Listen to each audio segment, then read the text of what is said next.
कालिन्द्याः पुलिनेषु केलिकुपितामुत्सृज्य रासेरसं गच्छन्तीमनुगच्छतोश्रुकलुषां कंसद्विशोराधिकां तत्पादप्रतिमानिवेशितपदस्योद्भूतरोमोद्गते रक्षुन्नो प्रसन्नदयिता दृष्टस्य पुष्णातु वै।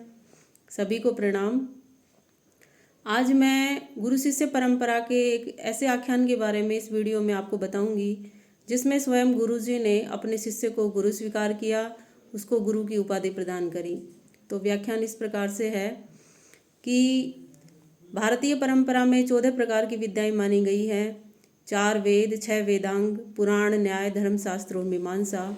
तो उसमें जो मीमांसा विद्या है उसके प्रसिद्ध विद्वान हुए हैं आचार्य कुमारिल भट्ट और उनके शिष्य हुए हैं प्रभाकर गुरु।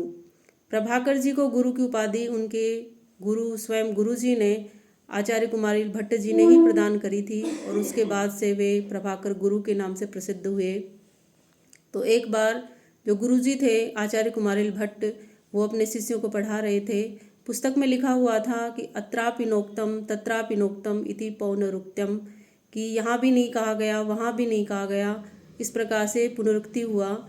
लेकिन पुनरुक्ति का जो अर्थ होता है वो ये होता है कि यहाँ भी कहा गया है, वहाँ भी कहा गया है। इस प्रकार से पुनरुक्ति हुआ। गुरु जी के समझ में नहीं आ रहा था कि ये पुनरुक्ति किस प्रकार से हुआ। तो उन्होंने सोचा कि ये तो अर्थ ही बिल्कुल पंक्ति के हिसाब से गलत हो रहा है। तो उन्होंने पुस्तक को बंद कर दिया और कहा कि अगले दिन पढ़ाएंगे, और वो अपने कामों में कार्यों में व्यस्त हो गए। प्रभाकर जी ने गुरु जी की नज़र बचाकर उस पुस्तक को देखा खोलकर, तो उसमें लिखा हुआ था अत्रापि नोक्तम तत्रापि नोक्तम इति पौनरुक्त्यम, और पंक्ति के हिसाब से पुनरुक्ति का अर्थ नहीं बैठ रहा था। तो उन्होंने उस पूरी पंक्ति का संधि विच्छेद किया और इस प्रकार से लिखा अत्र तू न उक्तम तत्र अपि न उक्तम इति पौनरुक्त्यम, कि यहाँ जो बात तू शब्द से कही गई है वहाँ वही बात अपि शब्द से कही गई है। इस प्रकार से ये पुनरुक्ति हुआ। तो तू शब्द के जोड़ने से पुनरुक्ति जो शब्द है उसका अर्थ सामने आया।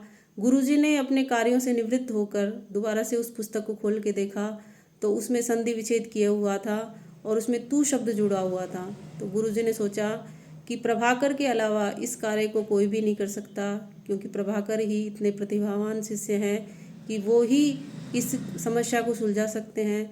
तो उन्होंने अपने समस्त शिष्यों को बुलाकर उनके समक्ष अपने शिष्य प्रभाकर को गुरु स्वीकार किया, उनको गुरु की उपाधि प्रदान करी।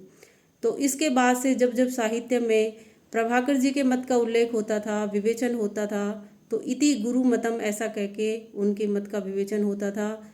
और जब जब आचार्य कुमारिल भट्ट जी के मत का विवेचन होता था तो तौतातिक मत इति तौतातिक मतम इस प्रकार से कह के उनके मत का विवेचन होता था।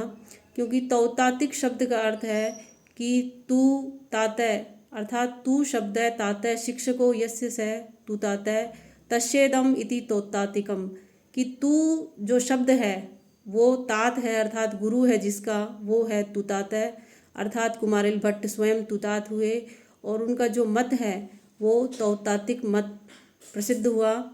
तो ये था प्रसिद्ध आख्यान, तो जिसमें स्वयं गुरु जी ने अपने शिष्य को गुरु की उपाधि प्रदान करी और उनको गुरु स्वीकार किया। तो धन्य है वे गुरु जी, उनके हृदय की विशालता, उदारता, जिन्होंने अपने शिष्य से उनकी प्रतिभा से प्रभावित होकर उनको गुरु स्वीकार किया, उनको गुरु की उपाधि प्रदान करी। और धन्य है वे शिष्य जो अपने गुरु जी की समस्या को सुलझाने के लिए अपनी पूरी प्रतिभा लगा दी।